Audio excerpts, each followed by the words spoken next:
নমস্কার, লাল হলুদ ফুটবলে সবাইকে স্বাগত। ইস্টবেঙ্গল ম্যানেজমেন্ট বেশ কিছু বিদেশি ফুটবলারের চয়ন করেছে। তাদের মধ্যে এই তিনজনের নামও রয়েছে।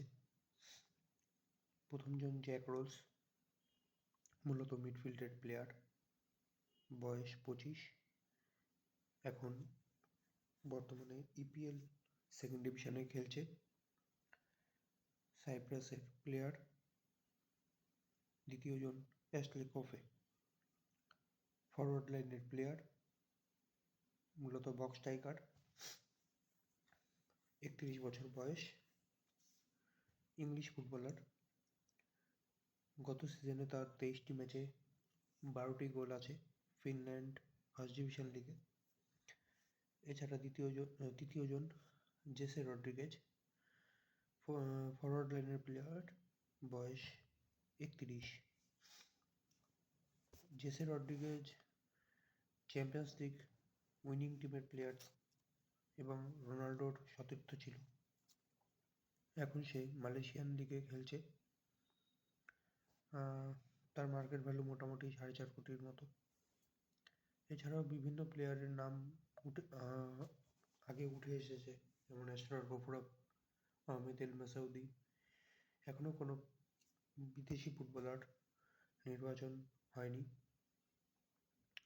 আর হয়তো ওই জানুয়ারির 8-10 তারিখের মধ্যেই হয়তো বিদেশি ফুটবলার নির্বাচন হয়ে যাবে। সাউলের রিপোর্টটা আসলে এবং সাউলও দেশে ফিরলে তার গ্রাউন্ডের কন্ডিশন কী আছে তা দেখে কোচ আর ইস্টবেঙ্গল ম্যানেজমেন্ট ডিসাইড করবে যে কাকে সই করানো যায়। এছাড়াও মিগুয়েল ফেরেরা, প্রচুর প্লেয়ারের নাম উঠেছে। এখন দেখা যাক, শুধু সময়ের অপেক্ষা যে কাকে পরবর্তী বিদেশি হিসাবে তাল্লালের রিপ্লেসমেন্ট হিসাবে নেওয়া যায়।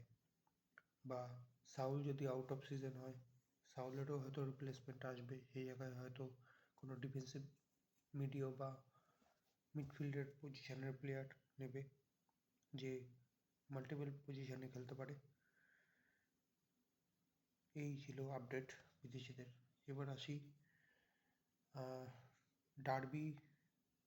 11 তারিখের যে ডার্বি হওয়ার কথা ছিল আইএসএল-এর সেকেন্ড লেগের ডার্বি, সেটি হচ্ছে না। গঙ্গাসাগরের মেলার কারণে পুলিশ নিরাপত্তা নাকি দেওয়া যাবে না, সেই কারণে হচ্ছে না। এরকম বারবার ডার্বি বন্ধ হচ্ছে, এটা একটা ফুটবলের জন্য খুব খারাপ সংকেত। এমনিতেই ইন্ডিয়া তথা ভারত 125-26 র্যাঙ্কে রয়েছে, অনেক পিছিয়ে আছে ফুটবলের দিক দিয়ে। তার মধ্যে অনেকবার বলতে বারংবারই প্রতি সিজনে একবার না একবার এই ডার্বি বন্ধ হচ্ছে। কি চক্রান্ত চলছে জানি না, একটা হয়তো চক্রান্ত কাজ করছে ডার্বি বন্ধের জন্য। তাদের কি লাভ জানা নেই।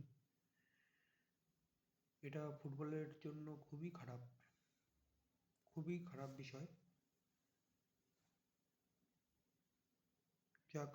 যাই হোক, পরবর্তী শিডিউল হয়তো দিয়ে দেবে আইএসএল থেকে।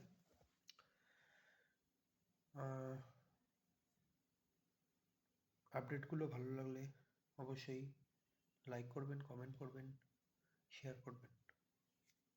ধন্যবাদ।